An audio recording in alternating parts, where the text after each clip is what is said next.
so leicht runtergerutscht. Also ich würde immer Bestes geben, aber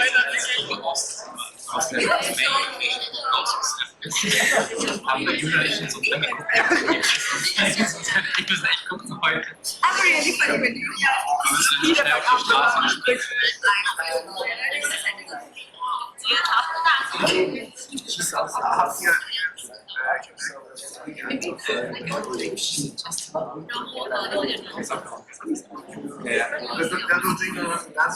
Irish accent.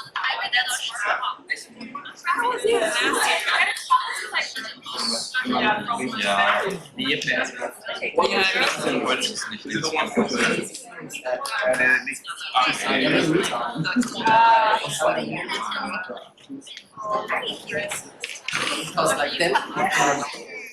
You are like this. Ich glaubst du sofort. Ich war aber nicht so. Ich war so was ich irgendwie den das aber wieder. Ich hätte echt gerne machen. Du hast gesagt, du kriegst irgendeine Seite auf.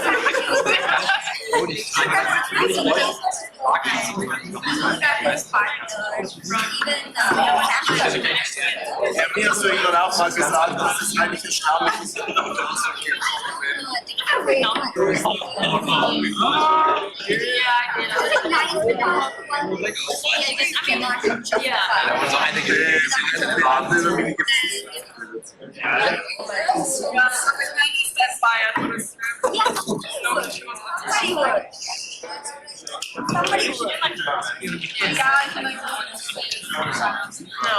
Man kann auch einfach einen halben. Ich hätte einmal ein bisschen. Struggling.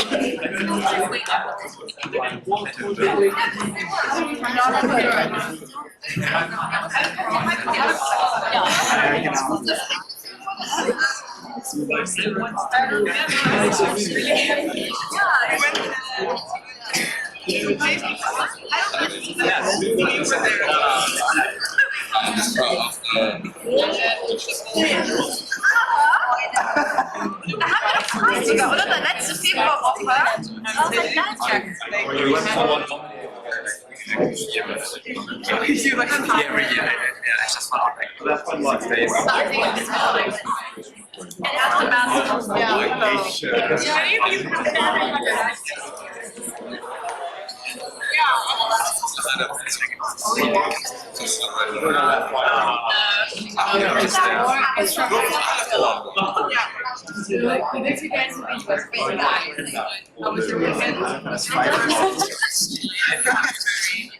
Yeah, I can leave my phone. I would rather like I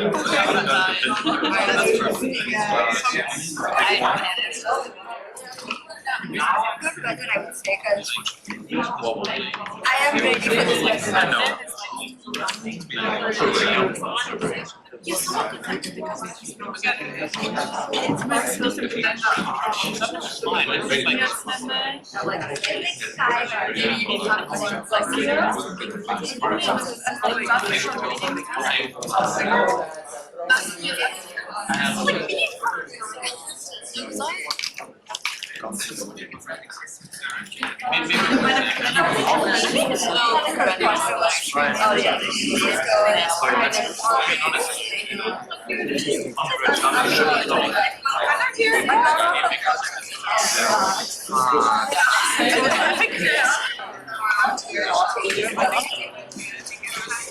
Just go one It's my smile. It's for you. It goes for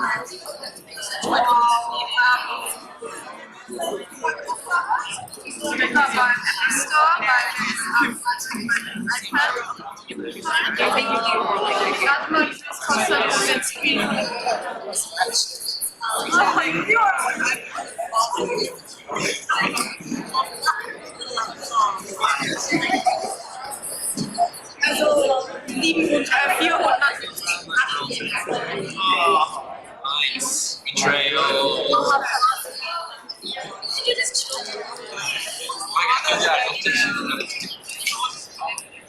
How are you doing, Sami?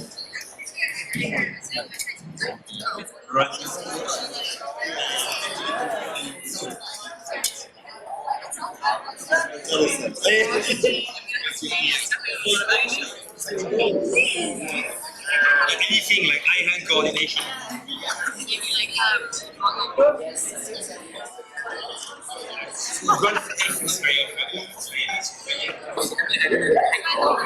Almost finished. I have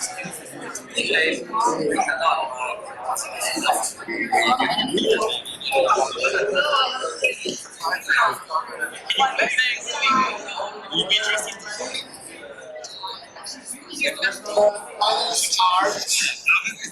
Can I have your attention? I'm very glad to see you all. After 10 minutes of trouble with IT, I can now kind of teach you something. Sadly, the clicker, that is not a success either this week, but no worries, I'll stay behind the desk. So today is renewables, and it will be mainly fish. But we've seen in week 1 an example for forestry. It's the same equations. And so we'll first do the theory and how to solve this with optimal control, and then we'll also see have a look into policy. How do we manage fisheries, and what the main problems are. And then if we have time, we will also have a look at the state of the world's fisheries, like data on how bad it is and how it actually became better over time.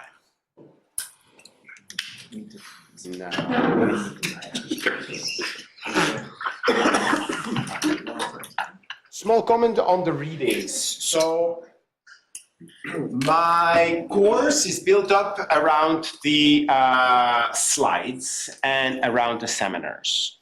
So I'm not going to ask very particular things that you may have found in readings that are not in my slides. So the readings are to understand it better, to get some background, to widen your horizon. But if you understand my slides, you have like 80%, 90% of what is to be understood. Yeah, and then there is a supplementary note, etc. So and I've divided into core reading and supplementary reading as most other teachers have done, I imagine. So we're going to follow quite closely chapter 17 of Berman. There is also a nice paper of last year that describes different systems of policy and how to think of all the different versions of strong property rights. So we're going to see that property rights is a very key concept, and we call it property rights, but actually it's a whole family of all kinds of semi-property rights or very strong property rights. You have weak property rights, and so how to think of these and what their effects are. And also what's the effect on inequality if you start regulating fisheries. Who are the losers, who are the winners? Yeah? We'll see that you can have tremendous winners. Like many fisheries are completely mismanaged so that everybody is poor. And there are big potentials to do much better. Not only for the fish, also for the fishermen. And then there are additional readings on policy and practice.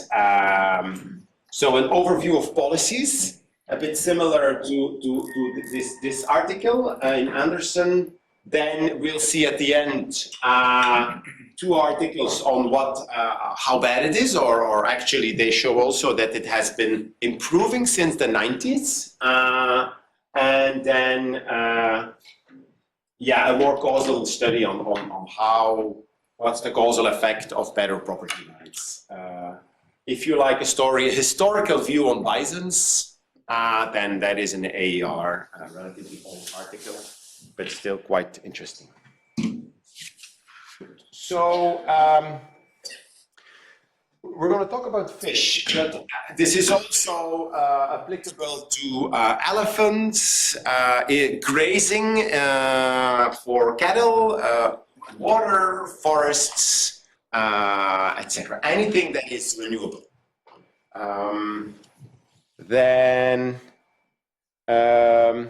So we will have stocks, that is your harvest, flows, that's the harvest, that will then deplete the stock, but the stock is renewable. So if you don't harvest normally and you haven't gone to zero, you will get growth of the stock. And so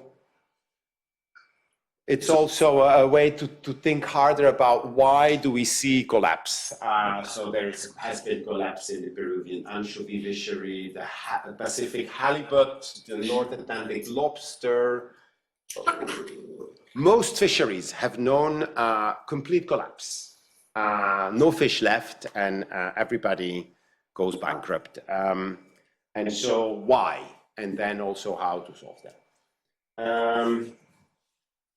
Good.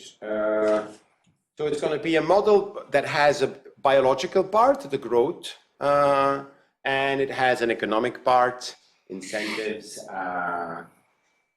welfare maximization or profit maximization or something of that kind. So we're going to start with a static model and then see international experience of collapse and,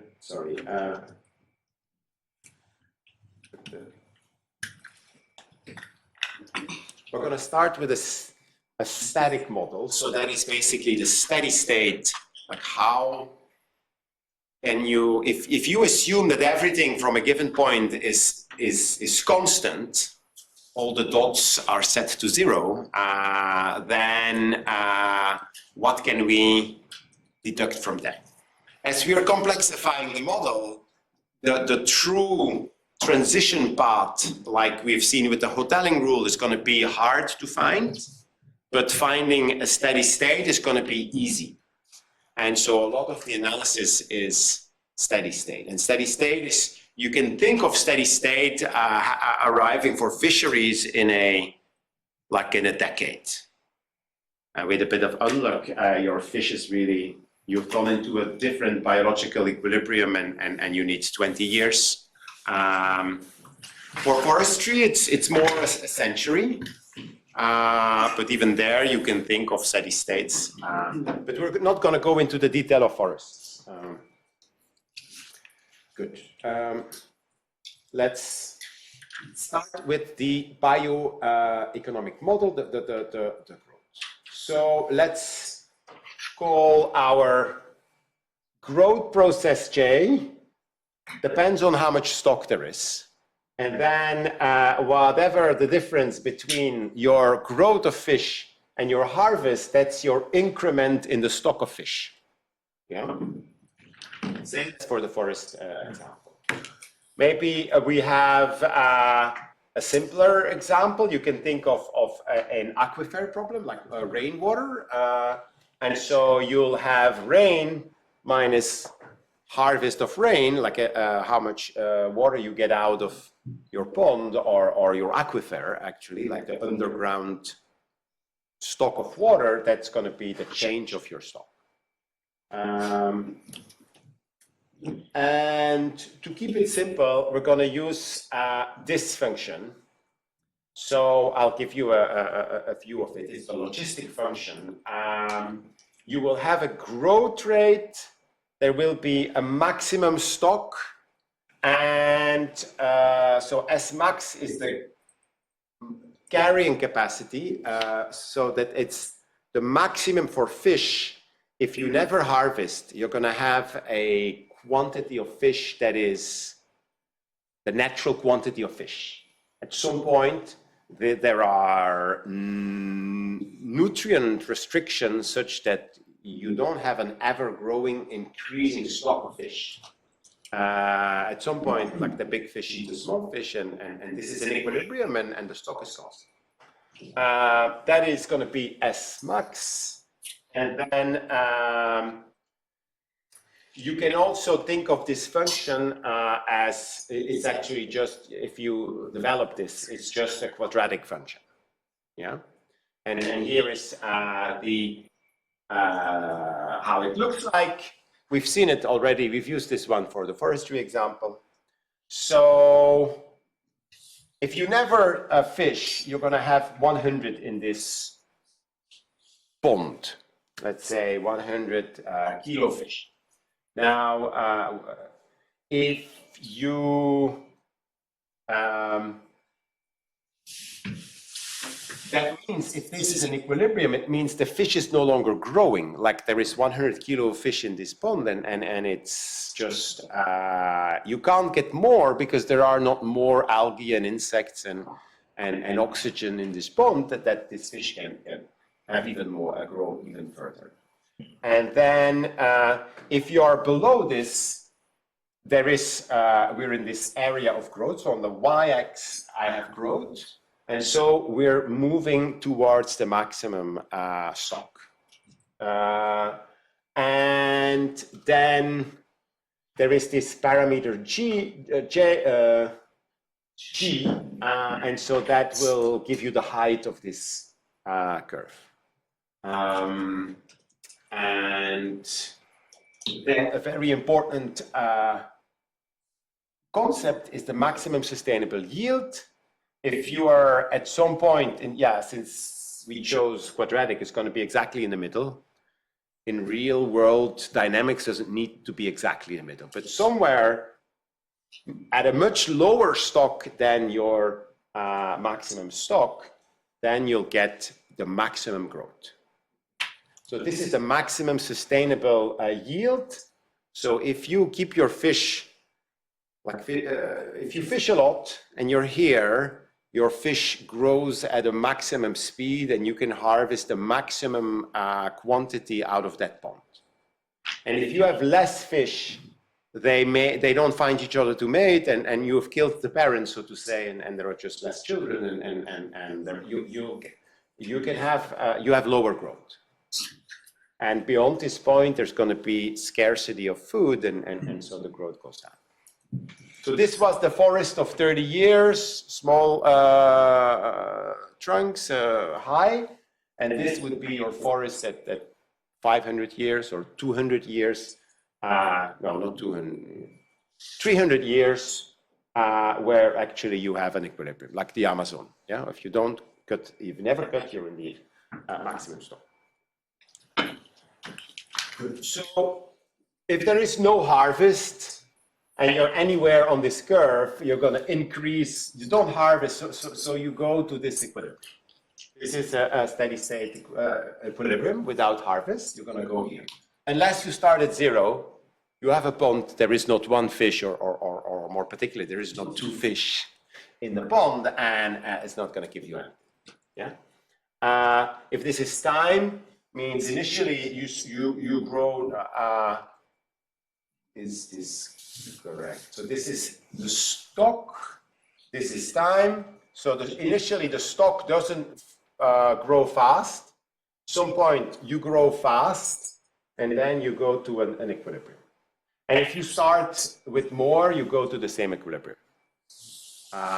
You would add extra fish to this pond beyond the carrying capacity, and they would die gradually and go to the steady state, without harvest.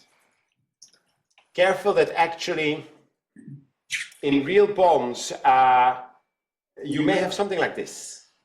So if you have below the minimum population, the minimum viable population, you're in a region where you have negative growth and you go to this stable equilibrium. So you go to extermination. Think of rhinos or so. If you have too few individuals, you get insufficient genetic variety, and they will mate within the family, so to say, and so you can have collapse of the stock. Similar for fish. These things in reality, they are stochastic, not that there is like a bad year, a good year, and you would have a bad year, and at low stock, you are at risk of collapse. And so once you're beyond the minimum population, very low growth, but it's going up from here onwards, this is the steady state. Good. So now we're going to add harvest. So why, yeah, as I already said, the growth of the stock is, the change of the stock, sorry, is your natural growth minus harvest. And we're going to be interested in steady states. Steady state is defined as no more change. So the dots, the derivative with respect to time is 0. So it means harvest equal to growth. Now, this is an equilibrium. I can eternally harvest this amount with a low stock. I can actually eternally harvest the same amount with a very high stock.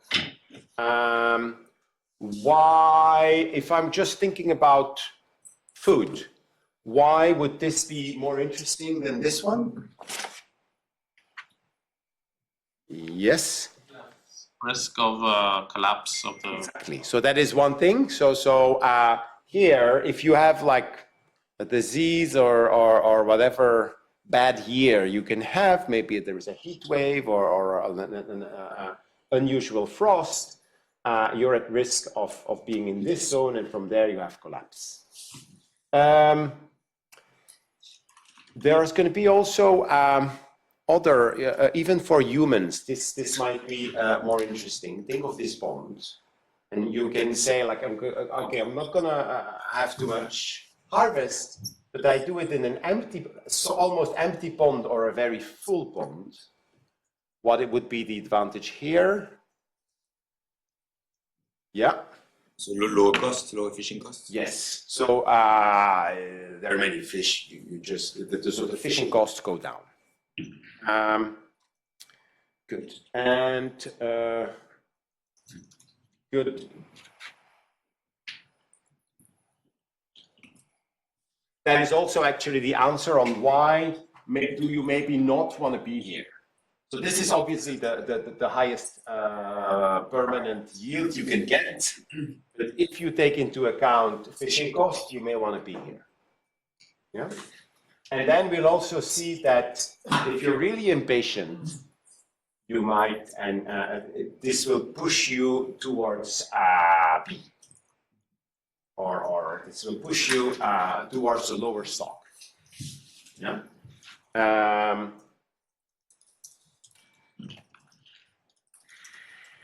So let's put the Hamiltonian and stuff. So we are maximizing the present value of profit. Think of this as social profit or private profit. We'll do both cases. But yeah, it's the value of the fish minus the cost for fishing. So we have a profit that depends on how much you harvest. Harvest is costly, and it's then also yeah, the more you harvest, the more revenue you get, and depends on the stock, because the stock will also may determine harvest cost, for example. It's discounted, and that is, we do over an infinite horizon, because we are particularly interested in steady states. Yeah, so these are fast-moving dynamics, so within a decade, you're in a steady state, so that is really going to be actually helpful. We've seen this, the harvest cannot be negative, stock cannot be negative.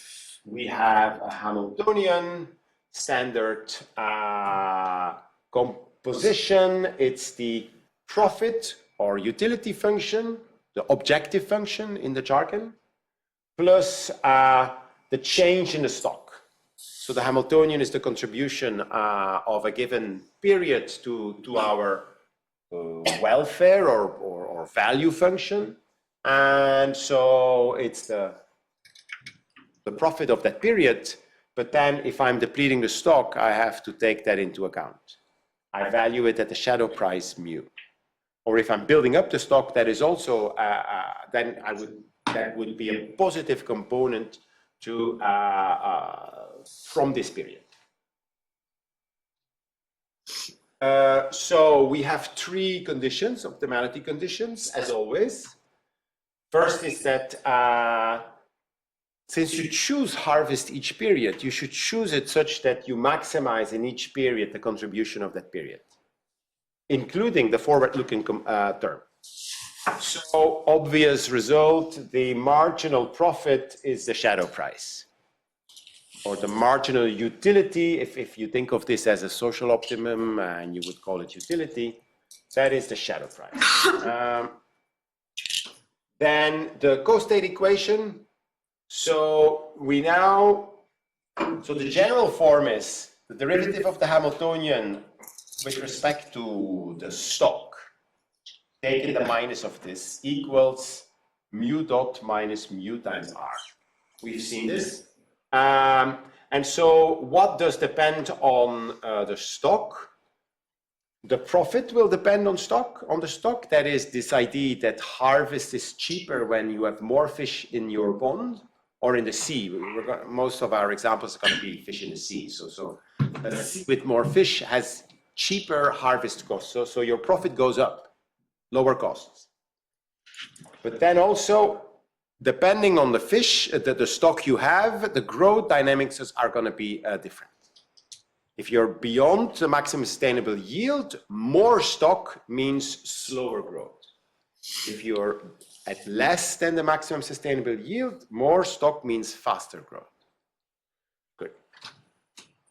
And so we're going to reorganize this as we did in week 1 to give it a intuitive meaning. Yeah? And so the intuitive meaning is the following. So it's also called the portfolio balance condition. It thinks in terms of returns.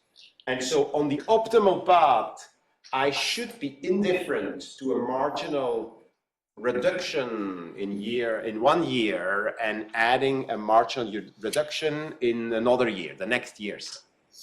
And so then to be indifferent, the returns on these things should be equal. So if I postpone a unit of harvest, my opportunity cost is the discount rate. I get the money a year later, so I don't put it on the bank and I don't have the interest rate. It's my opportunity cost of time. Now, there are 3 types of return that I get to by postponing a ton of fish. The first is that my marginal profit might change over time. So maybe the price goes up. I'm in a market where fish becomes more and more expensive, then that is a form of return. Another idea is that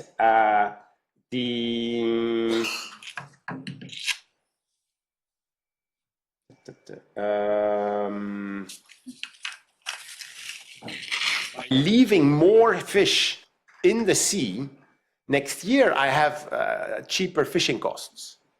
That's a form of return. I postpone my fish, but also knowing that next year it's going to be easier to get it out because there will be a marginal increase of the stock.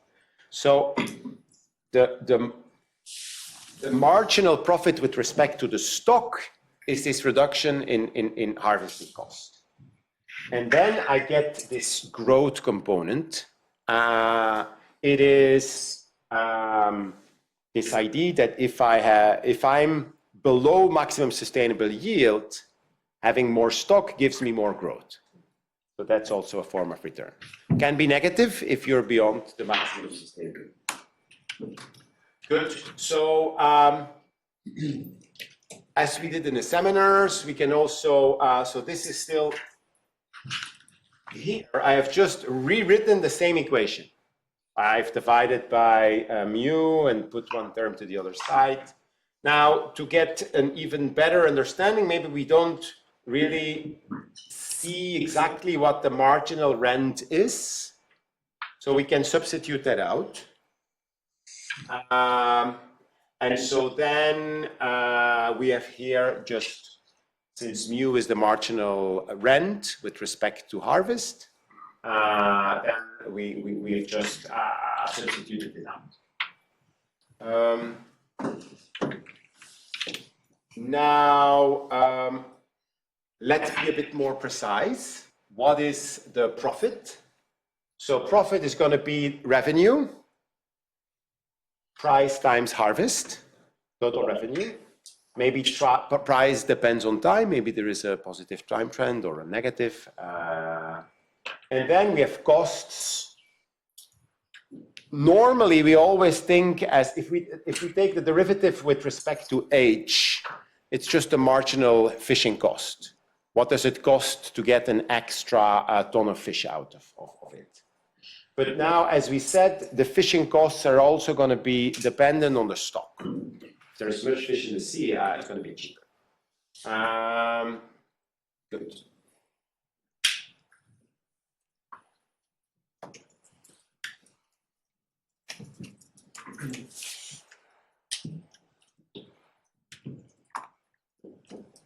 Now, how does the steady state look like? Yeah, question. A question on the price. Yeah. Why do we only assume that it has that the function is dependent on time, but not, for example, on stock or on extraction? Like, that's an assumption that we make that it varies with time, but couldn't we also say that it varies with the amount extracted and so the amount provided, and there are price effects of that? Yes.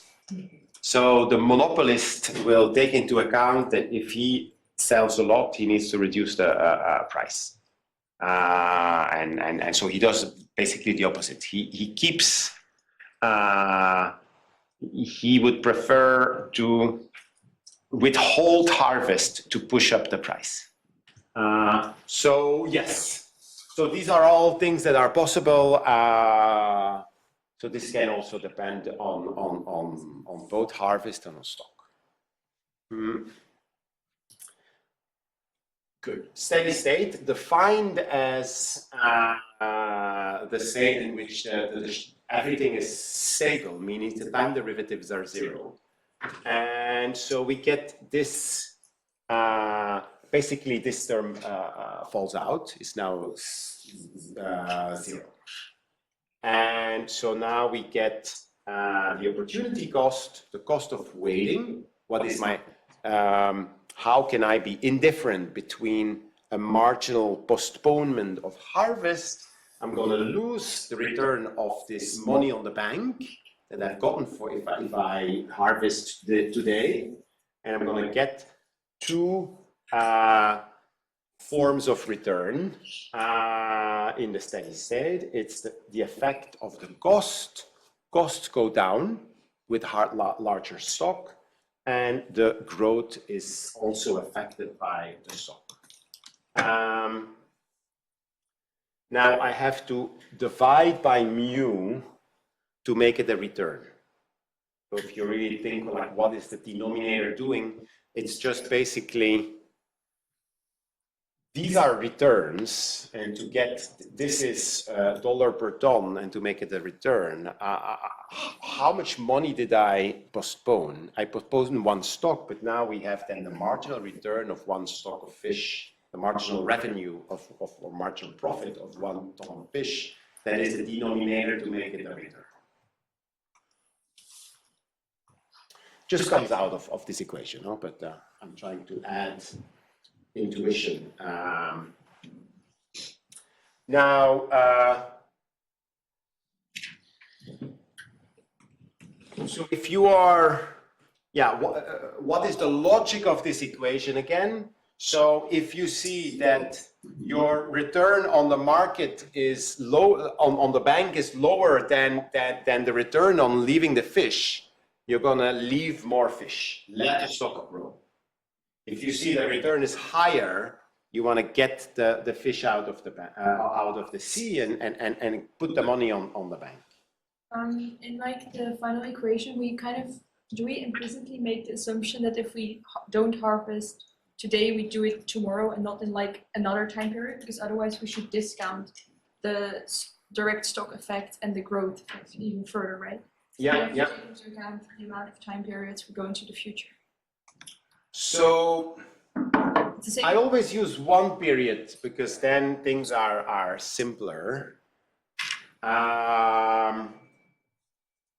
If you do 2 periods, 2 years, I think everything is multiplied by 2 at the margin. Yes. So, but it's a bit more complicated. So let me say that the simple answer is yes, the reasoning is valid.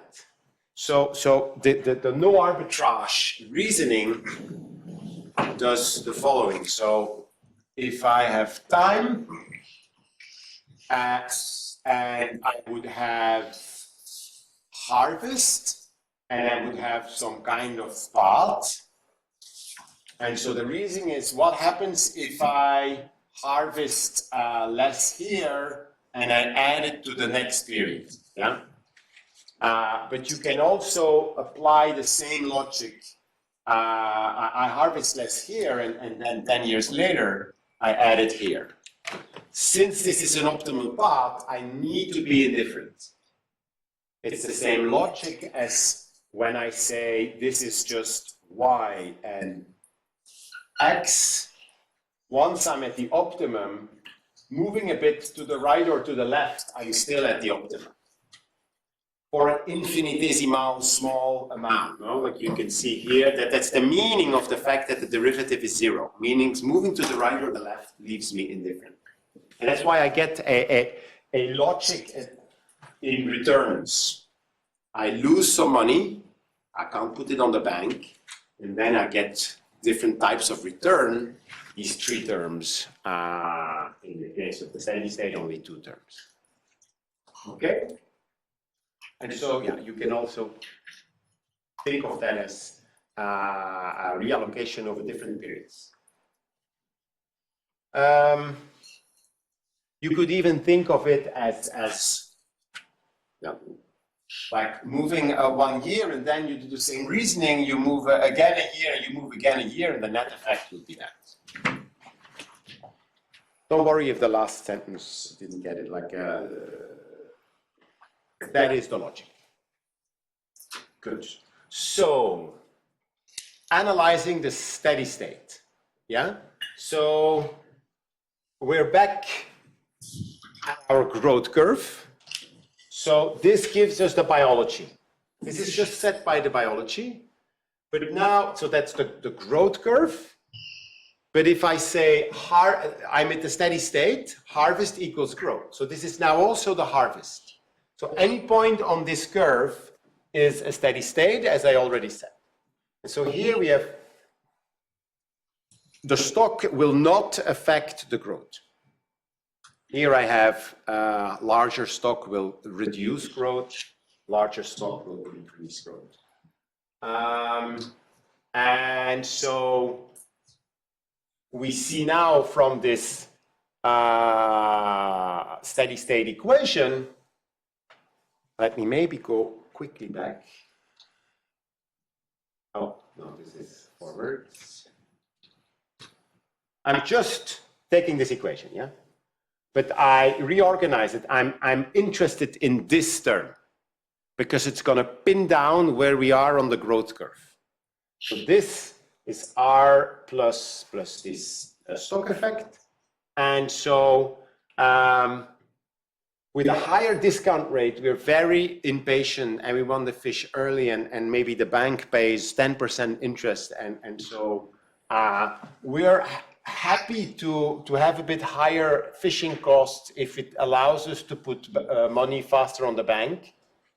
So that's the role of the discount rate. A positive term pushes us in this direction. But then we have the negative turn, so costs go down with larger stock. So this derivative is negative. And so that pushes us towards more stock. Yeah? In practice, this term it dominates, unless it's muscles or so, like on a row, it would be in nets, and they are grown on nets, and you just take the net out of the water and you have the mussels. So in some cases, the fishing costs are really low, but in normal cases, you want to be slightly beyond the maximum sustainable yield. Now, biologists, they hate discounting. I'm also a biologist, so it's not, again, I have nothing against biologists, no? But they don't like discounting. Hard scientists in general don't like discounting. And they just think less of the economics. So they're always going to target maximum sustainable yield, and I would say it's fine. But of course, you're economists, so I have to give you the full story. And it's also, in practice, you want to be closer to the, you want to have more than a maximum sustainable yield. Especially if you are a bit sensitive to biodiversity. Remember, this is like you have only half of the natural stock, no? Here, you like, this area is much more, there's much more life in the sea, and you would have also the top predators still there because there is enough fish, etc. Like dolphins and maybe orcs and things like that. And sea hounds, no, seals. Good. So now since we have done the steady state, the easy part, I'm going to quickly show you how you calculate the transition. It's something that in the end you'll do with computer, but just to show you that this, so I've called it extra. Let's call it non-examinable, no? But you'll see the structure of what that is. So I'm going to go relatively fast. Just a reminder, if I have a function y of two variables, then the time derivative is going to be the partial derivative of the two variables, and then the change over time of each of the arguments. So we know already that the shadow price is this marginal profit, price minus marginal cost. We have the co-state equation. We've seen it. Now we do the Euler logic. So to get rid of mu, which is like a Lagrange multiplier, we substitute it out. So we take the time derivative of mu. So price might change over time. Now we have two arguments that change over time. That's actually this logic that I'm following. So we have the second derivative of the cost with respect to h, the cross derivative. This is just making an explicit calculation of how marginal profit changes over time. This goes now in here, and we get a differential equation, and we're more or less done. No? So you may want to reorganize this. So now we get the change of the harvest over time gives you a function of S and H and time. There is a time function here. And then we have, again here, S dot, a function of S and H, and we're done. Two differential equations, two integrating constant, and you put that into MATLAB, and it will. It's called the boundary value problem. It does not have a closed form solution because, yeah, you could simplify functions and then maybe find a closed form solution. If this is like a linear function, then it can be closed form. Or linear quadratic is also a function that has closed form solutions. Now the graphics, that is examinable. So we've already explained that this is the area where you are on a steady state with respect to S. So this line, if now we have like harvest on the y-axis, stock on the s-axis, any point here is a biological steady state. Yeah. If I harvest a given level, tells me that you can have a steady state here, you can have one here. And so it's defined as the locus or the place in the graph where the stock is stable. Now,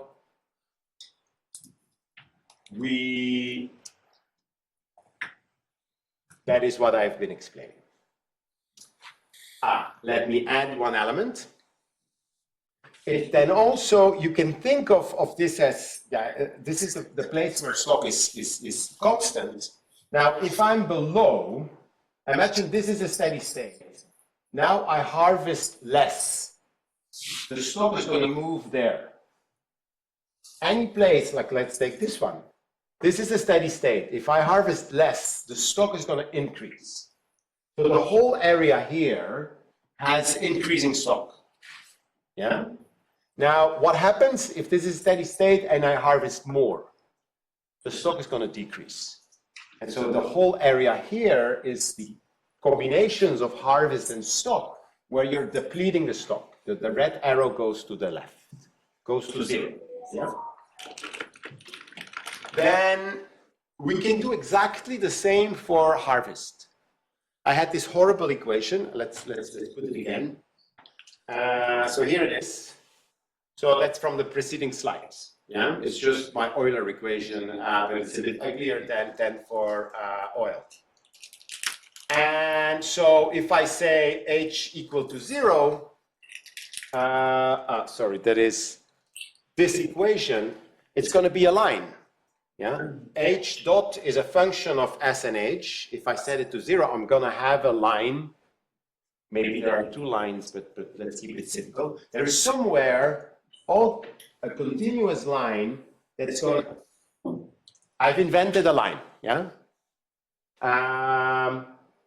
And that also means, since everything is continuous, if this is harvest, any point on the line will tell you it's optimal to keep harvest constant, yeah? It's defined as this equation that is set to 0. That also means we can think of the region at one side of the line. Let's imagine here it's optimal to harvest whatever. Now, if the stock would even be larger,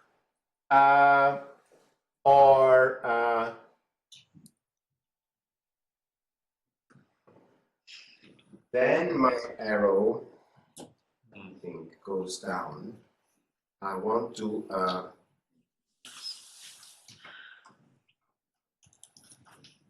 harvest less.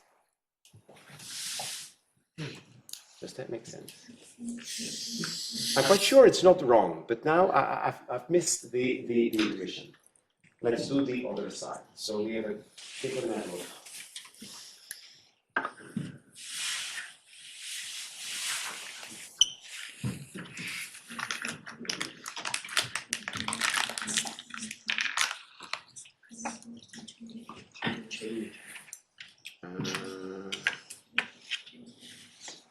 I'm going to explain this slightly differently.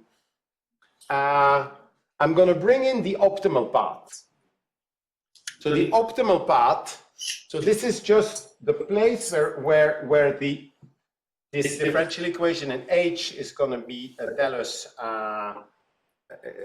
the optimum is 0 and if we take the optimum solution, that is in blue, that is the solution to these 2 differential equations. with the respective integrating constants. And it must be something of this shape. So if you are having a low stock, you're going to harvest a lot or not a lot? Not a lot. So the intuition is normally you're going to have, if the stock is very low, it's optimal not to harvest too much, to go towards an increased stock. By the way, maybe the easiest point to interpret is this one. So the steady state. When your two lines of stay where you are, the stock line tells you keep the stock constant, and the harvest line tells you keep the harvest constant. By definition, you're in the steady state. So this is your optimal long-term equilibrium. And so if you're below that, you want to have a path that goes into increasing harvest. If you're above your steady state fishery, maybe this is like a sea where there has never been any fish, you want to, you're going to start somewhere and you want to reduce the stock and start with harvesting a lot more than the steady state to reach your optimal steady state. Yes, there was, Is the harvest rate line based on? The blue line? No, the orange. The orange line. That is just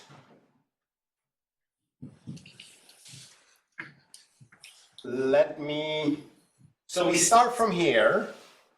We're looking for a visualization of the solution to this system.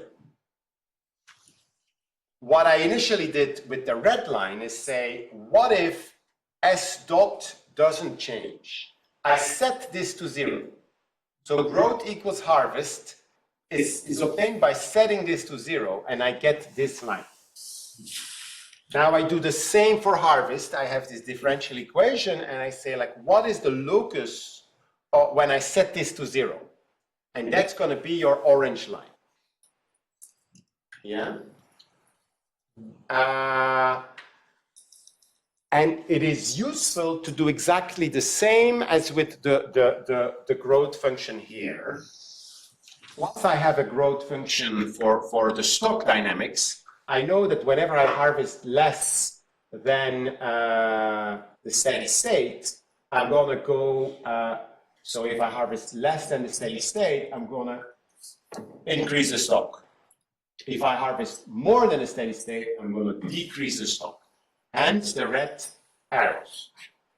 Now we want to do the same for the harvest. If this is 0 harvest and I have, this is constant harvest and I have less stock, I want to be on an increasing harvest path. If this is 0 harvest and I have more stock, I want to be on a decreasing path. Since this is constant harvest, the one side needs to be decreasing or increasing, and the other side needs to be the opposite. And so you can, that is a way of interpreting more complex dynamics. You start with these 0 lines to create two paths, two areas, one with decreasing harvest and one with increasing harvest. Yeah? It's called a saddle path because we have a steady state. We'll see later there are also spirals, there are eternal spirals, there are spirals going to the steady state. You would then go like this, or you can have like an eternal turning around the steady state. That depends on the properties of these equations. But we don't see we'll see one a bit later that does not have a steady state.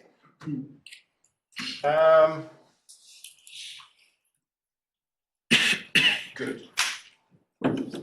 We see in the notes has an example where this is a constant, so then it becomes it has s and a constant, so that becomes then a line, and it has a you can see how it works.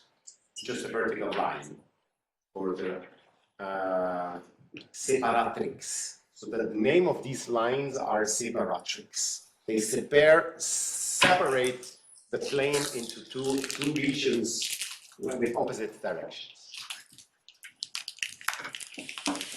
Special case, the bang-bang solution. So until now, we have made our life easy, and we have taken examples where the Hamiltonian as a function of our decision variable, harvest in our case, was just concave. So then the optimum, we have taken always examples with an interior optimum. Yeah. So just set the derivative to 0 and you find the optimum. Now, what if this Hamiltonian is linear?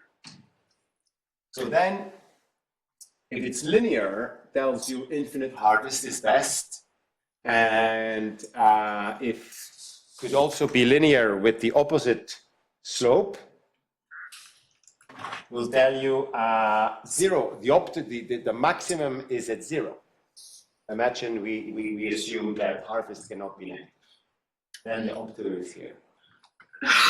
So that's why it's called a bang-bang. Our first order condition for maximizing the Hamiltonian is going to be very large or 0. Nothing in between. And so you have a dynamic where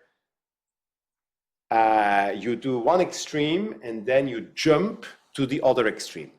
Let's make this intuitive. The outcome is very intuitive. So, where are we? So, imagine constant marginal costs. If I want to get 1 ton out of the sea or 2 tons, it's the same price. Maybe a long-term model where I can buy an extra boat and there is no licenses, no policy, no. So then I get this constant marginal cost. It's now marginal, so total cost is this constant times h. Now it can still be the case that this depends on the stock. But whether I want 1 ton or 2 tons, it's the same, it's just double the cost. And the rest is as before. Now, the first condition tells you to maximize with respect to h, but we get something that is linear in h. And so we are no longer in this interior optimum. The Hamiltonian is not convex. Okay. So what is, so it can be the case that this is has a positive slope, the yellow line. And so then you want to do a lot. You want to harvest a lot at once. And can also be that this is actually negative. The Hamiltonian is negative. We have a green line. Then you harvest 0. And so then, what would that give you?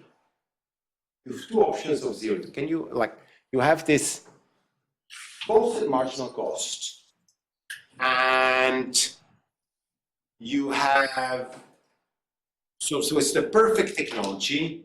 You have maybe this pond or a bay in the sea, it's completely yours. And the cost, there is no increasing cost. You can just decide how much fish to take out. And then imagine there's a lot of fish, more than the steady state. What are you going to do?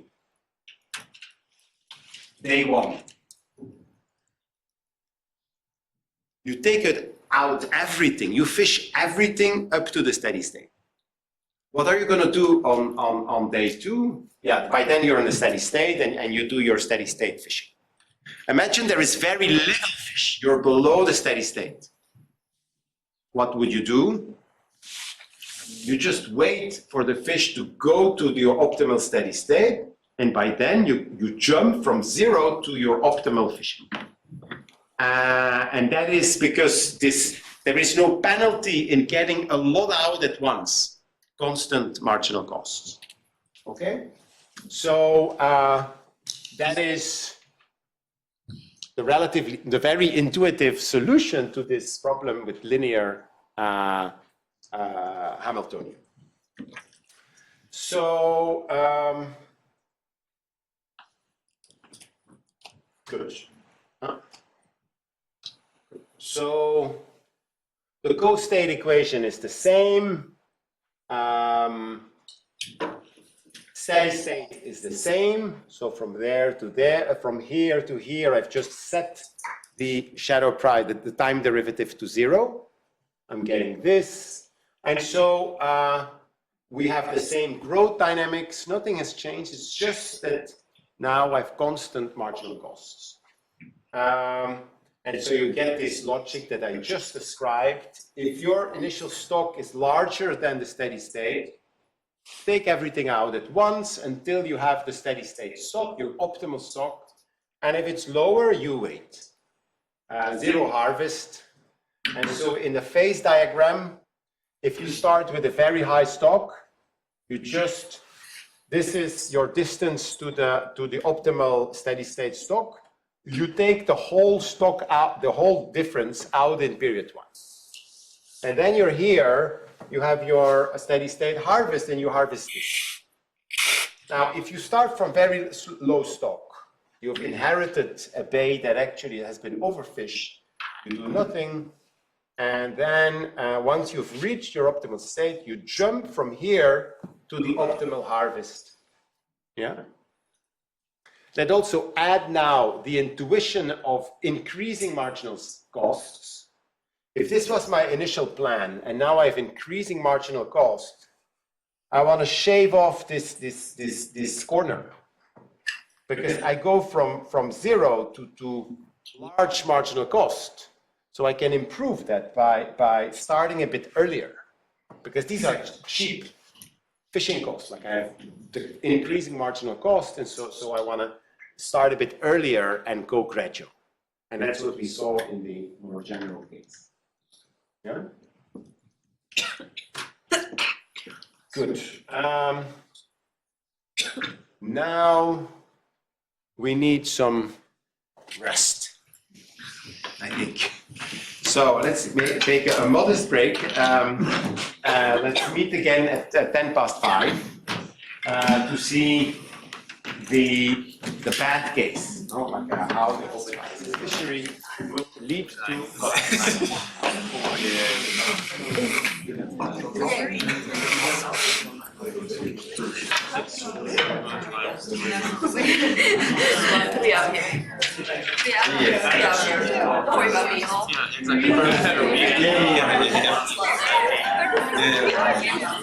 The women's have only the highlights. I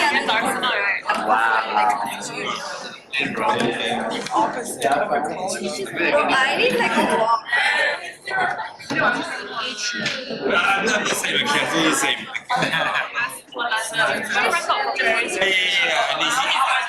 Yeah, in his speech actually, told him where it's like stops and all, 16 minutes. We're gonna stop again.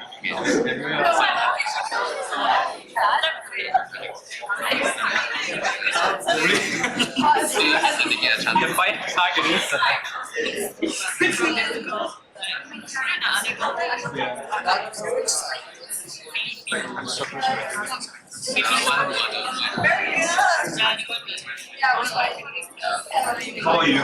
Like, we're going forward today.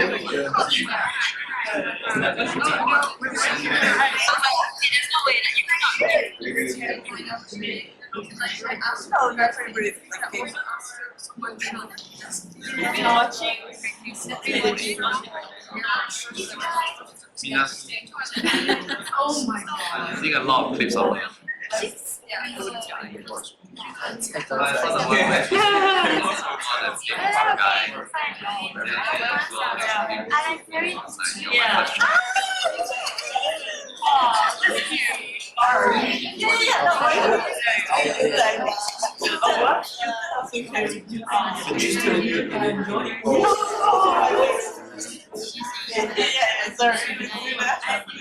So much. Two people. I'm not sure.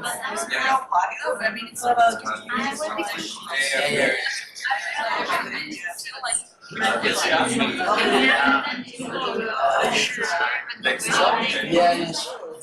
That's the point. What I like to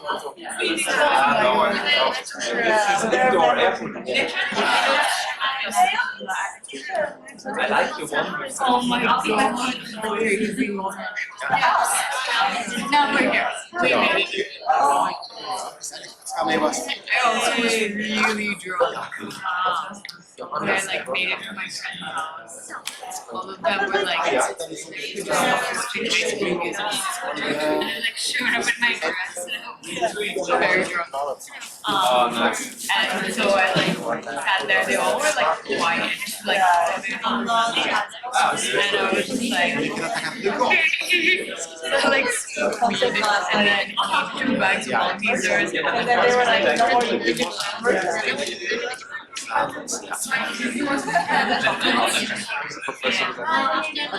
they're like a British chocolate, they're like a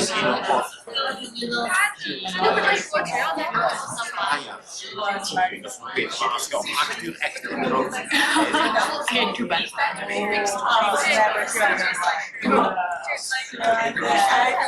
Exclamation too, and I really went to sleep. I don't think it's a bit right, but just as they modeling, and then they had done like the first High School Musical games, not matching their energy.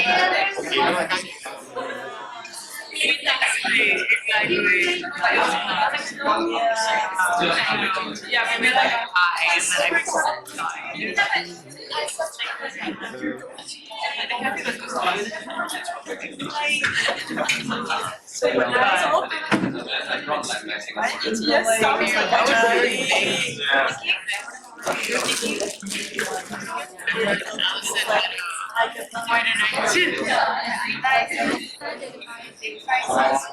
So, the only thing you know is this part, I want to go up and to the right. And so I'm I want to go to the left and down. another reason Maybe state it again. If this is zero harvest, my friends where would be the region of increasing harvest? Low stop or at high? This is the. I'm kind of glad. It's really. I mean, I woke up and like the line where this equation says. So. This is if you're it has more like zero. It's intuitive that at the lower stop you have increasing harvest. Yeah. Other than at a high stop. It's very high. You're gonna harvest a lot. Harvest Dice el mal loquito de todos los loquitos. Que dice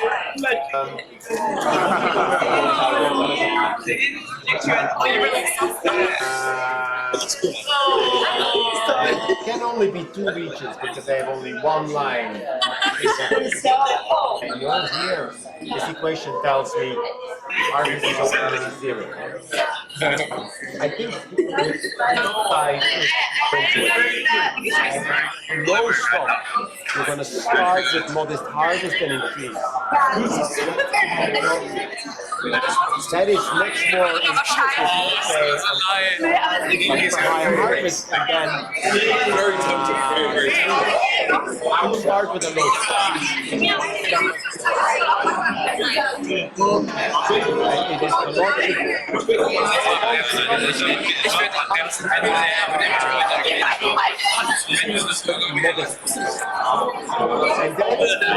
once you put the arrows, all the regions doesn't really make sense.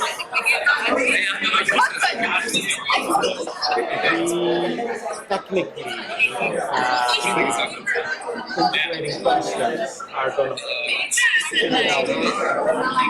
and say you need I only have these two equations without integrating constants. I'm going to have a part that is like this.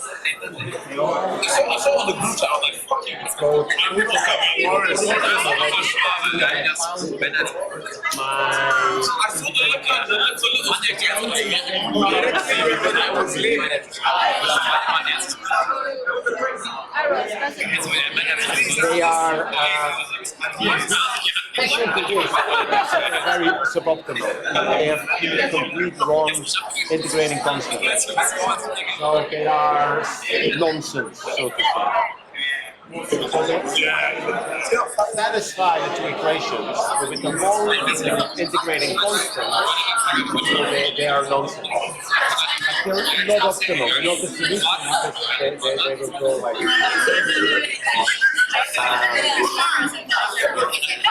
okay, so it's good to see and then yeah, I have to start, but we can discuss. I picked up my suit and I had to, and I actually short my Continue.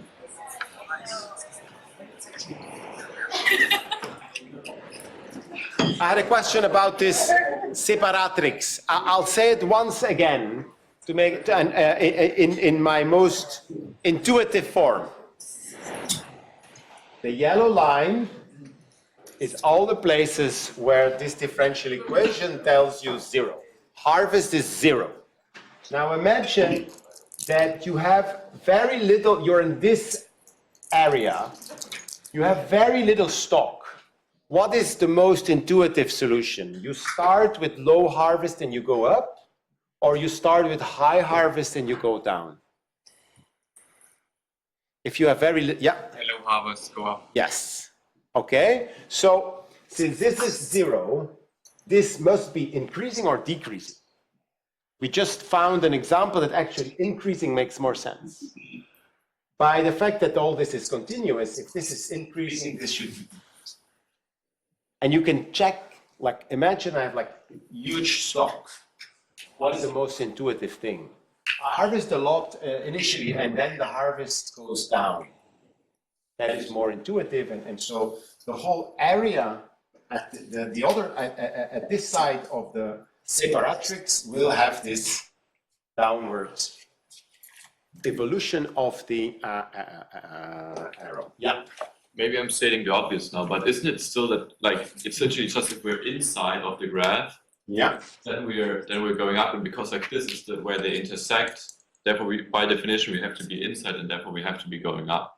Like, isn't it the same rule that you described before with just inside outside, now that we have the optimal path as the reference frame? There is a bit of a tricky point to this, that if I just look at solutions to these two differential equations, that includes nonsense solutions. So there is only one solution that makes sense, that is the one where I impose as an integrating constant the steady state. Because once I have this, I can show you this is also an optimal path, and you will have this also. But they are, like, from a policy perspective, they are nonsense because they have the wrong integrating constant. But you can, in other graphs, they will put like a whole area of arrows for all the paths that follow these equations, but there is only one that has the proper integrating constant. It's the one that stays here. And that's hence the name a saddle path. You go you start here, and it's the one part that ends in the steady state. We'll see other examples. What happens with the open access fish? So now,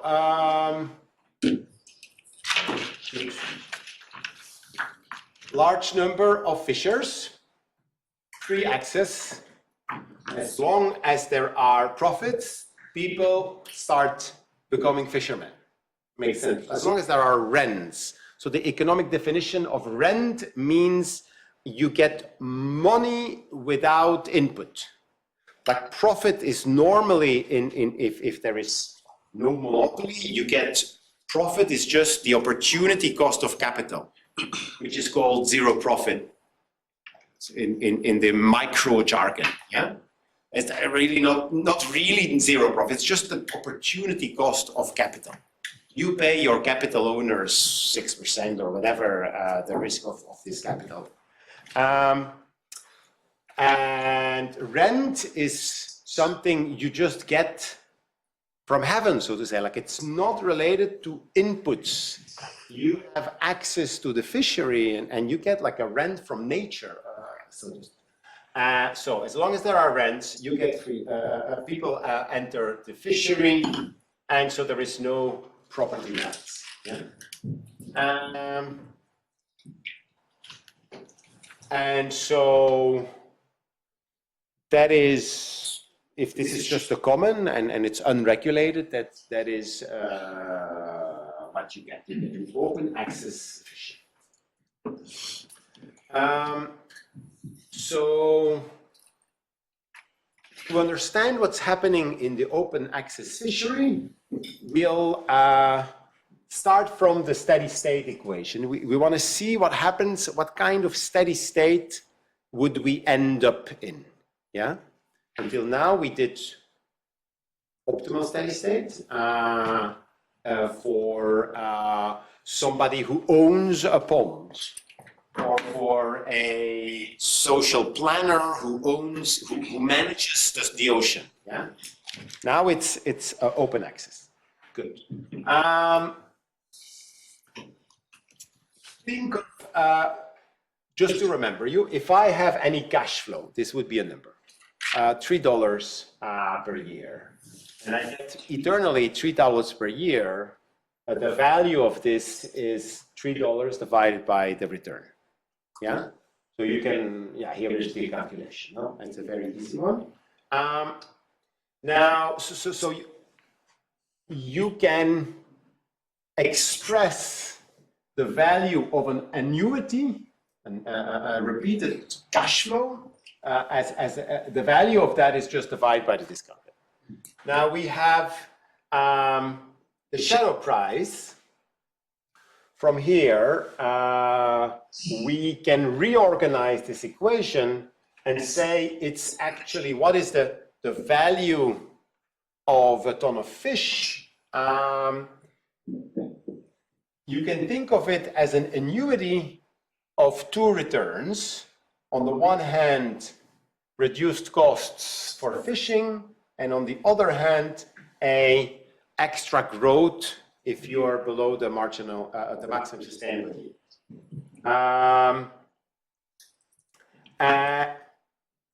And these are flows. This is like a yearly extra income, and it's yearly because I'm not thinking of a transition. I'm just thinking of like, this is one steady state. Imagine that I have a steady state that has I take 1 ton out, but I now have a new equilibrium with 1 ton of fish less. What is that gonna mean for this fishery? The fishery will have a different growth forever and a different fishing cost. Now, this is not the most easy interpretation because mu is again here. So that's not a nice solution, but you can, for intuition, reorganize it this way. And now growth, this is a form of return that you have put into the denominator.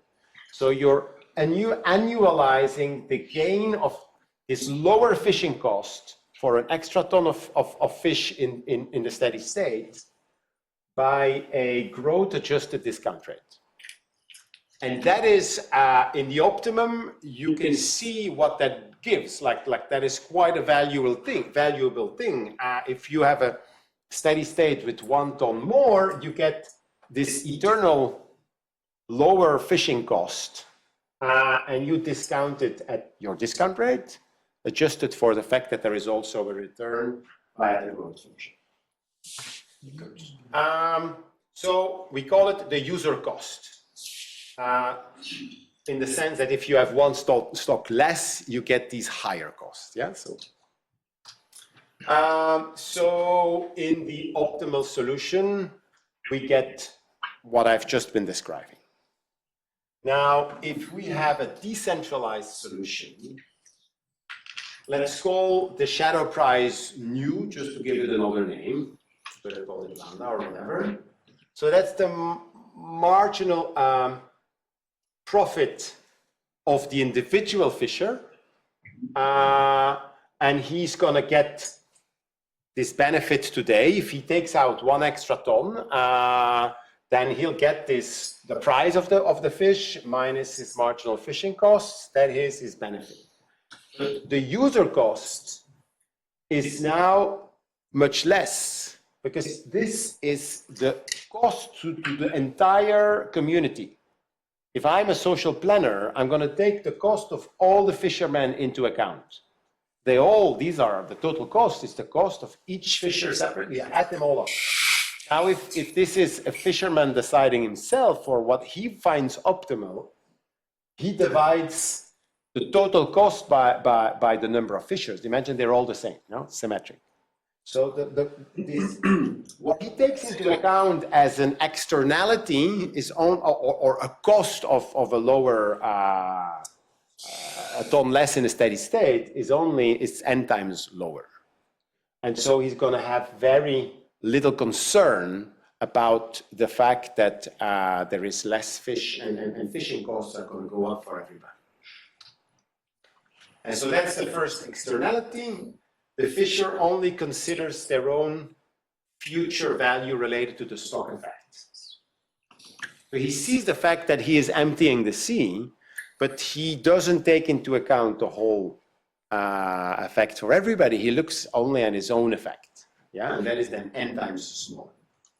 And it's very different if everybody has his own bay and the fish wouldn't swim, like this is maybe lobster or crabs, then he takes into account the whole effect. He wants a lot of crabs in his bay and he's going to manage optimally. But if you're like n fishers in the same bay, you're going to go for swimming crabs. So,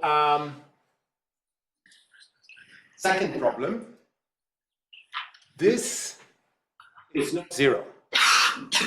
So he's still going to get profits. The price might be higher than the fishing cost.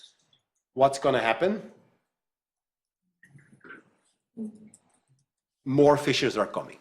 Yeah, until that is, especially like obviously in ancient societies where people have no boats and the technology is super ineffective, it's fine. They fish as much as they can and they can't fish much and it's perfect. But once you go improve the technology and fishing becomes very efficient, then this becomes a very deadly spiral. No? Like fishermen come in until there is no more rent.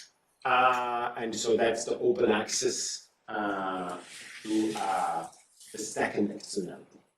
So even if you say, now we're going to close nobody can come in. So we keep the current fishers, you still have externality 1. They don't care, they fish more than the optimum. But then if it's really open access, you get this second problem that extra fishers come in. And so now your steady state equation is zero profit. Everybody is in a competitive equilibrium, everybody makes zero profit, but it means that the whole rent that is potentially there, fish is really like a resource from nature that could make lives better of people, it's gone.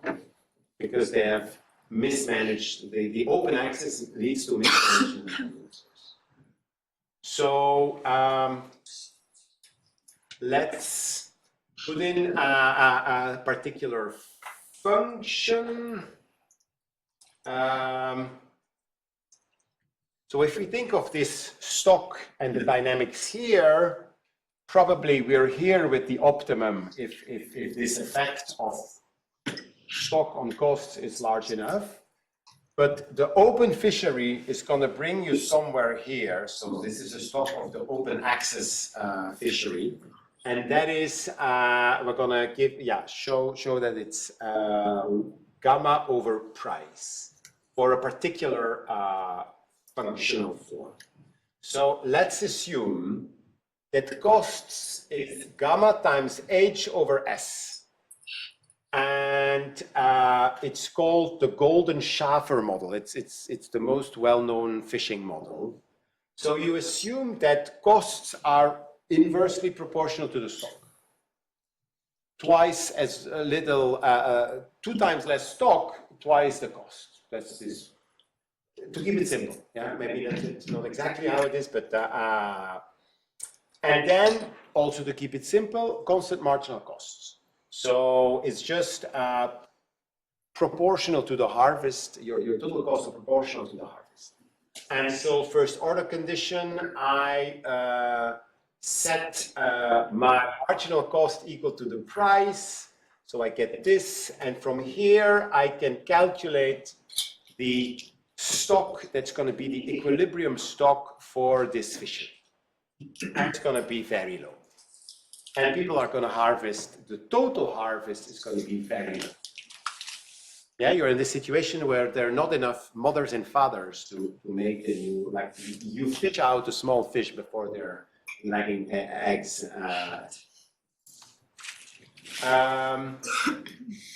You could have another case, maybe cost is just a constant marginal cost, unrelated to the stock. Then if marginal cost is below a given price, you get the bang-bang solution. Everybody, you get run for fish, and this is your equilibrium, zero fish. Because now the costs are no longer related to the stock. So in this model, people start starving, and then they leave the fishery, and then there is still a bit of fish left. But if you are really unconstrained by the stock, you have good technology, then the equilibrium is there.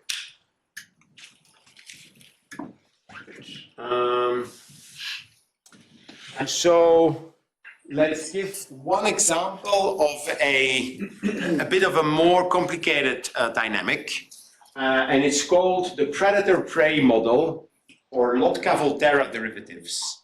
And so you would have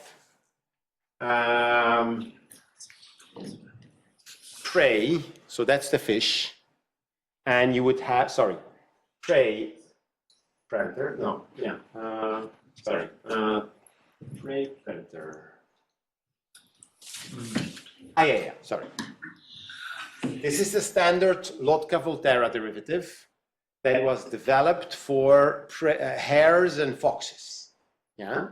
And this is what we get. So prey is now the fish. We get a quadratic equation in the stock, and then harvest, and then we get for fishers this equation, which is the Gordon-Schaffer model. And so now this is an old paper on hares and lynxes. So US example. And so initially you get a lot of lynxes, but not many hares. So all the lynxes are dying from hunger. Now the lynxes are dying, so the hares go procreate a lot. Then the hares are very happy, very large population. Now the lynxes are having enough food, they make kids, and up goes up, and then they eat all the hares, and then you get the opposite. And then, yeah, actually, there's a bit of stochastic, so everybody is dead here. But then hairs, lots of hairs, but with a bit of delay, the lynxes catch up, they eat all the hairs, and so you get this constant, and so mathematically you get oscillations, D-phased oscillations that continue forever. Yeah, so it's not the steady state is a continuous back and forth. This is the Gordon-Schaffer model. So you have a lot of fish. Fishermen come in, they fish all the fish. There is no more fish. They all go bankrupt. Then the fish comes back, and then you have this. In practice, it's a bit less regular, but this is the idea. No? Here is the phase diagram. So this is an example where the blue line is the line that is the optimal path that has an imposed steady state here. This is the integrating constant. But all the other lines are also satisfying the differential equation, but with different integrating constants. And so you get this is fish, I think. And so a lot of fish, this is the quantity of fishers. Then more and more fishers, the fish goes down, the stock is very low stock. Now the fishermen go all bankrupt, now stock can build up, but now there is more fish. Ooh, the fishermen start coming again. Everybody goes back into fishing, they're overfishing the stock, and then you go to this bad equilibrium.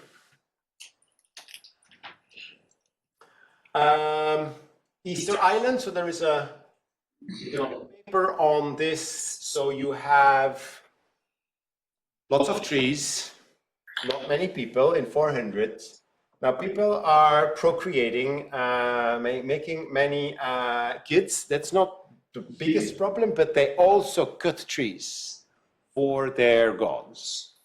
So now lots of people all cutting trees, tree goes down.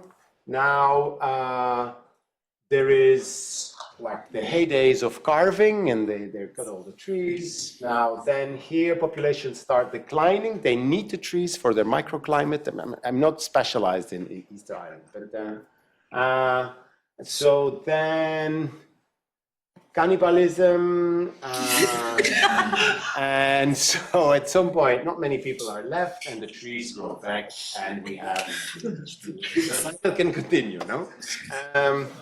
Yeah, like this is a application. Just telling you, can be bad, no? Don't exhaust your stock.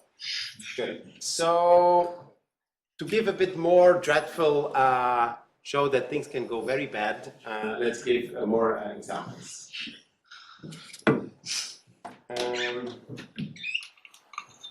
So this is harvest.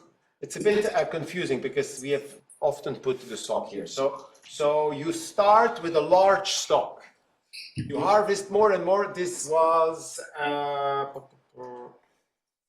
stock. Herrings, yeah, North Sea. Big problem. So this is the UK Sea, no? Like in the past, wasn't beautiful. So starts nice, many herrings, and not much harvest. Like small fishing sector. Then the fishing sector built, they big harvest, heydays of fishing, and then decline. The harvest goes down because all the herrings are gone, and then at some point, zero. No more harvest, and similar here, vessels versus harvest. So this is the harvest. Initially, no vessels, many vessels, 350 vessels, and reasonable harvest. Then they go even more harvest, and then collapse. Let me quick. Oh, sorry, the wrong order. So they start here, 1963, increasing vessels, more and more harvest, but then harvest goes down, despite more vessels, even more vessels, but less harvest, more vessels, and even less harvest because there are just no herrings. No, yeah. Just a technical question. In that face plane diagram before, that should not be possible, an intersection of a line, right? Let me think. Because you have a vector pointing in each direction, so if you... Here? Yes. So the blue line should never intersect with itself, right? No. I'm not sure if that is a mathematical property, but in this case, I don't think it should. But does it? No, Like here, it would go to this point. Yeah. Exactly, but no, just because it does in the graph from the North Sea. Ah, yeah. My question was, it shouldn't happen in the mathematical case, right?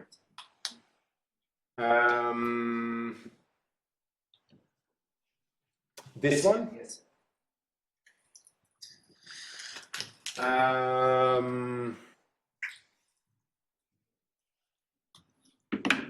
Is it the same? It's actually, the equivalent is this turned upside down, and it would then go here, here. So I'm not sure how it really looks like. If you put nice equations in, it's never going to do these loops. But then in the real world, obviously, you can have, what do we get?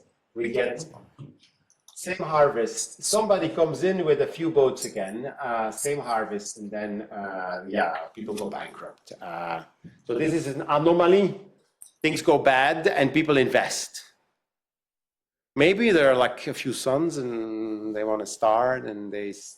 also, this is very contested, no? The fishers would typically say that it's all bullshit, like the scientists get it wrong, and we've never had so much catch, or like this is highly politically sensitive. Even Brexit was about fish. Like, you know how much fish is it in the UK GDP? I actually don't know, but it's way below 1%, and they're like having big discussions. So because fishermen have this, we love fishermen, no? Like they have this aura of the good, and so it's very hard to push them to tell them like there are too many fishermen. Somebody should stop. So it's very hard to regulate. Atlantic cod exhausted in 1992. What I now heard is also that actually they've stopped fishing it or it's well regulated, but it takes a lot of time. The cod has not come back as before. And so you can have a new equilibrium. Apparently the lobster has taken the niche of the cod, and now the cod has issues. Then sardines. So these are all examples of collapse. They stop, this is 2015, and I'll show you a more recent trends later. Good. And also a comment, so there is 77 million ton official fishing per year in the oceans, but there is quite a lot that is unofficial, like illegal fishing going on, especially in the global south. Good.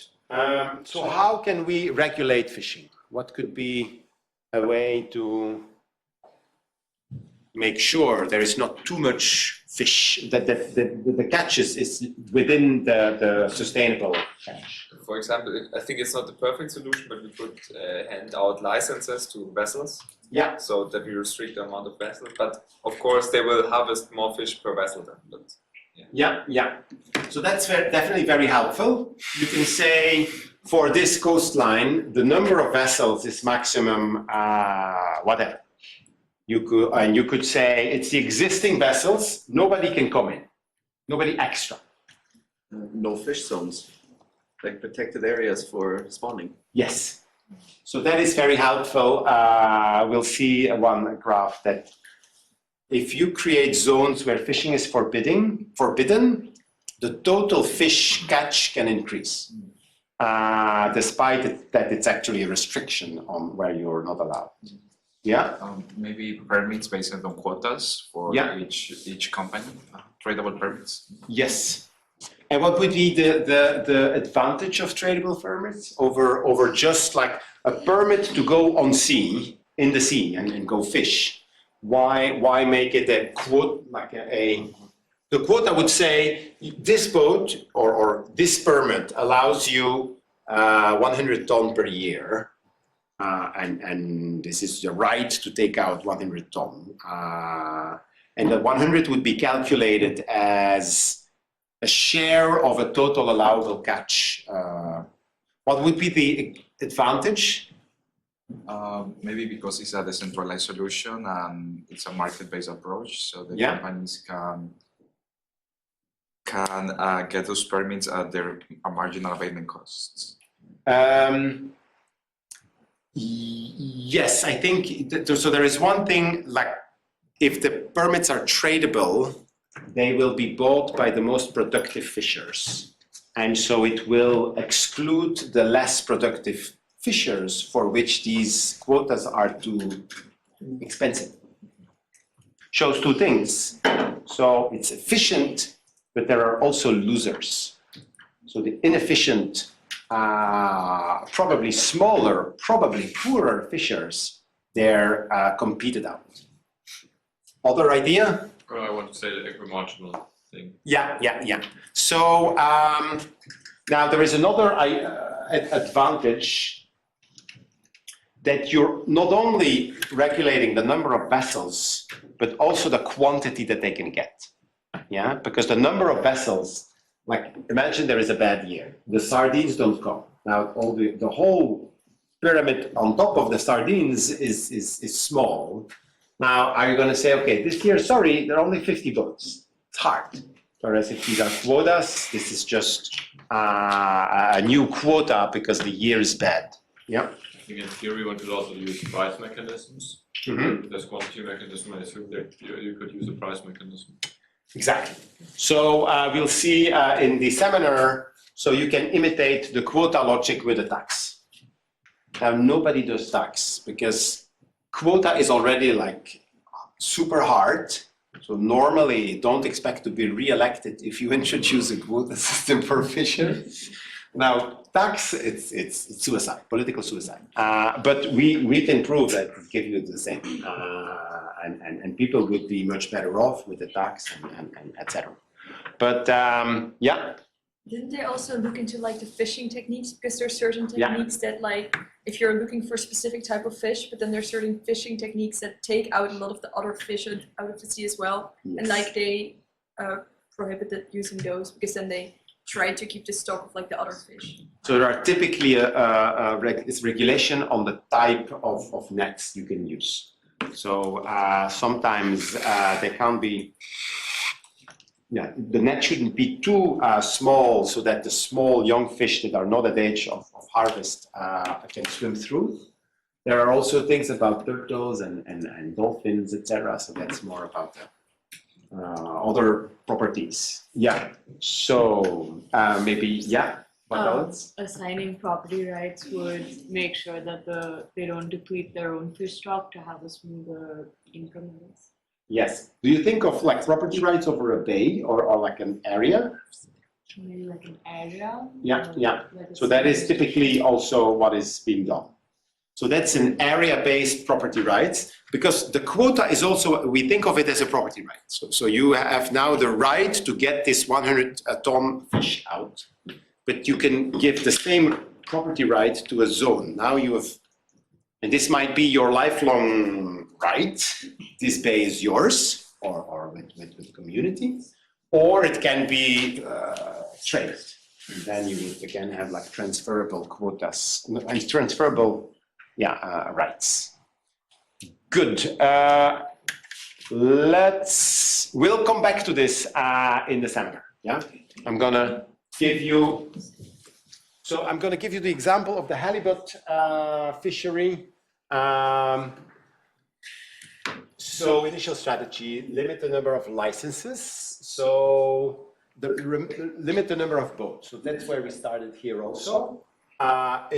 In itself, a very good idea. The response of the industry: larger, faster, more powerful boats.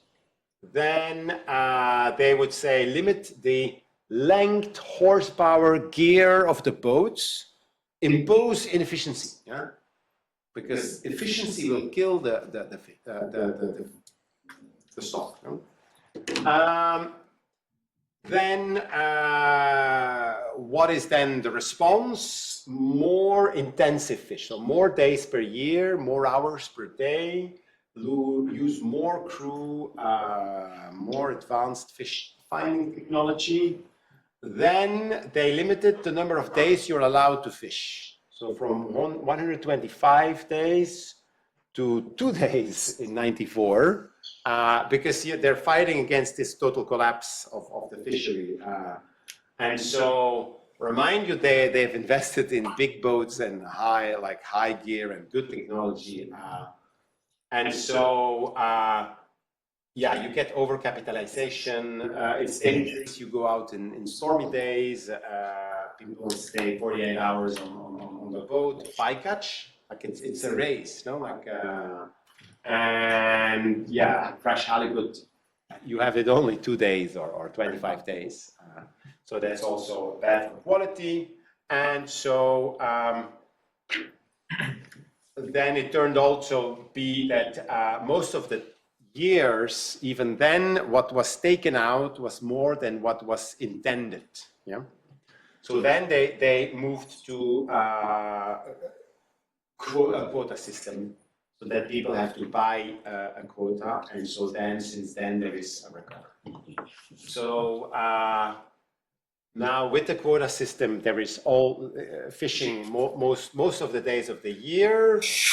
Problems are over. So once you have the quota, you can fish at your ease, and much less bycatch, much less coast fishing, quality increased. Obviously, what's the key thing? Push people out. No? So you can see how sensitive this is, and that you may have losers despite a big total win. Yeah? And that's it. Now, quick question on how could you make the losers win? So think about a small, inefficient fisher, and you're introducing your transferable quota system. So the standard economy is going to say, I'm going to auction. Yeah? Now all the rent is for the state. So let's be less perfect. We're going to give free allocations initially. How would you make sure the poor, inefficient fishers win? Yes. Well, maybe you can grandfather them in, so you look Yeah. at the share of what people fished before, Yeah. and divide the quotas like that. Exactly. So with grandfathering, so you give quotas for free. Now this becomes super valuable. So they're going to sell their quota, leave the fishery, and be much better off. Because this is introduced in fisheries with problems. They were already struggling. Now they get a quota, they sell it to the more efficient guy, and they have a big pot of money, which is more than their present value of all future profits from their boat, and they can start something else. Again, don't think that this is very easy. Even that would be then hard. Imagine 5 generations of fisher. Now you have to stop but it's the product of technology, no? Like we're efficient, and now the open access collapses. So that is sad. This is this article. All kinds of things that have been mentioned also, like nets, and you can also do the spatial management. So if this is fish that doesn't swim fast, like crabs or lobster or so, you can manage give quotas that are related to space. And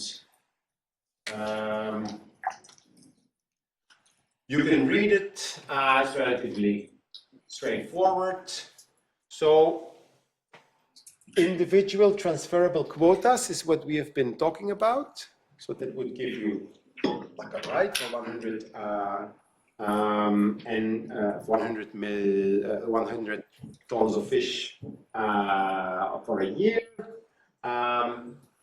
And then you have these territorial user right fisheries. It's called TURF in the jargon. And then what we haven't really discussed is cooperatives. It's only 1% of fishing, but this would be like a village. And you would say, if you organize yourself as a cooperative, we give a quota to the cooperative. And this village can fish whatever tons of fish this year, and you manage who fishes what. And so then this village can, or the cooperative, it's not just a village, like it's an institution, like or a company or an association, they can then manage themselves.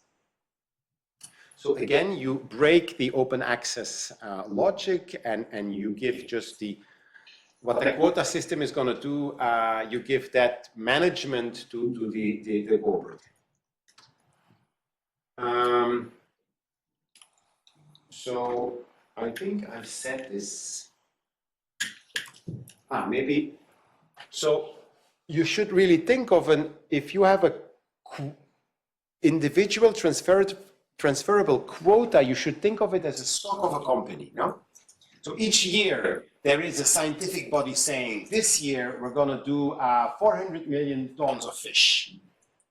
And so there are maybe 100 shares. So each shareholder or each person or fisherman boat that has a share can then do 1% of the total quota. And like a stock, there are 100 stocks in this company, you will with one stock have 1% of all future rents or profit of this company. Good.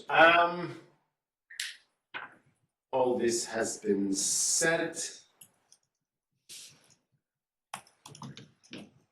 Last point that actually hasn't been. So one thing is, we've always been talking about fishermen, but actually fishermen is a combination of those who own the boat and then the laborers. And so you're introducing efficiency. So you have to anticipate there is going to be less labor in the fishery. It's just there's going to be much more fish in the sea. It's going to be much more easy to get in. There are going to be fewer boats that go into sea and take the fish out. And so you know that people are going to lose their jobs very hard. And so they might not be winning with receiving a quota because they're laborers. Maybe since decades, maybe since generations. And so there are other losers, so you need to find something to compensate and anticipate that this is going to be hard for these people. You can have obligations, maybe it's not allowed to be owner, like the owner cannot live in Manhattan, he should be on the boat. That would be one thing to make it a bit more acceptable. Maybe as an economist, we don't care so much, but if you're a fifth generation fisherman, you might care. Then, but there are examples of how then individual transferred quotas have improved the situation, and I want to spend the last point on a bit of empirics. So the landing tax, we can prove that if you set the tax equal to the optimal rent, you will get the perfect equilibrium with maximum welfare, and we'll do that in the seminar.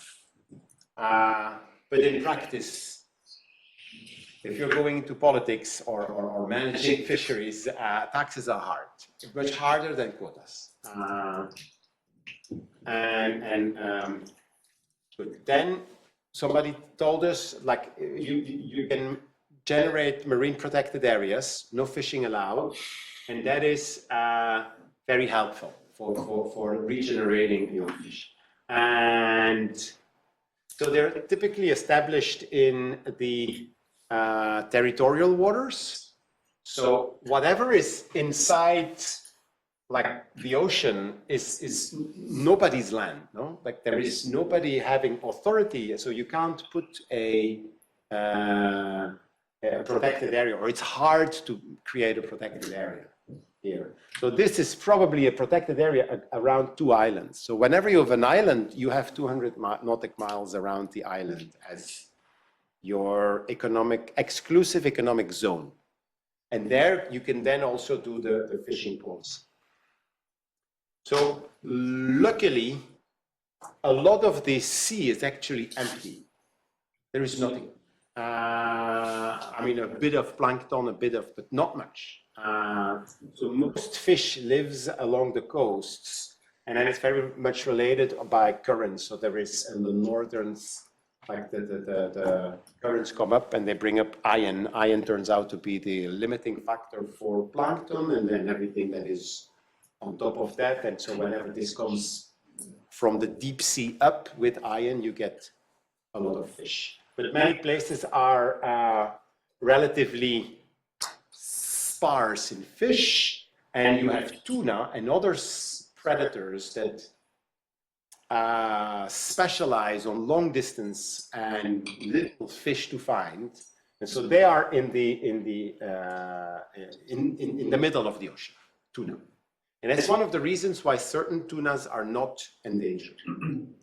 Others are, I think, the tuna from the middle. The Mediterraneans are, the red tuna is highly overfished. So, it's going to be a challenge. So this is Hilborn et al. 2019. I checked for an update, but I didn't really find one immediately. So they have the world fisheries, and so there is this database, RAM, and so the countries that participate in the database are in light blue, but then you see like Chile covers most of its fish, Europe all of the fish, China very little, like 1% or so. And so basically Asia is unmonitored, but Europe, US, and South America is better monitored. And so they look at, so this is biomass. So biomass over the maximum sustainable yield. So when it's above 1, we're above the maximum sustainable yield. Then in the 90s, we reached the maximum sustainable yield on average. And then it very bad here, that's 2000. And then it went up again.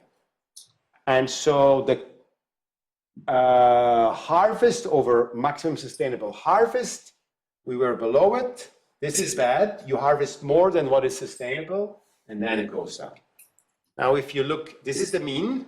If you look at regional fisheries, there are several fisheries that have problems. So, Mediterranean and the Black Sea, the stock is below the maximum sustainable yield. Remind you, maximum sustainable yield is already half of the potential stock of the natural quantity of fish in your sea. It's already, for a biodiversity logic, very, much less fish than in a natural situation.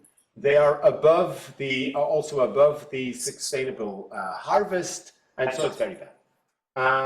Then we have problematic stock, but less so a problematic harvest. We get it for the West Pacific, Japan has a stock problem, US East Coast, Canada East Coast, and South America. Europe in this database looks good, but so does the North Sea. Now I don't. Where is Europe? Norway, Iceland, Faroes. So it was bad, but then harvest went below the sustainable yield, maximum sustainable yield, and the stock went up again. So we're above the maximum sustainable stock, and so it's reasonable. There has been, on average, an improvement since the 2000s. Now, for the non-accessed stocks, yeah? Do you think that this, or do they think that this is a regulatory response, or is it a dynamic response from what we've seen before? I think it's a regulatory response. So we have reason to expect that the future is bright.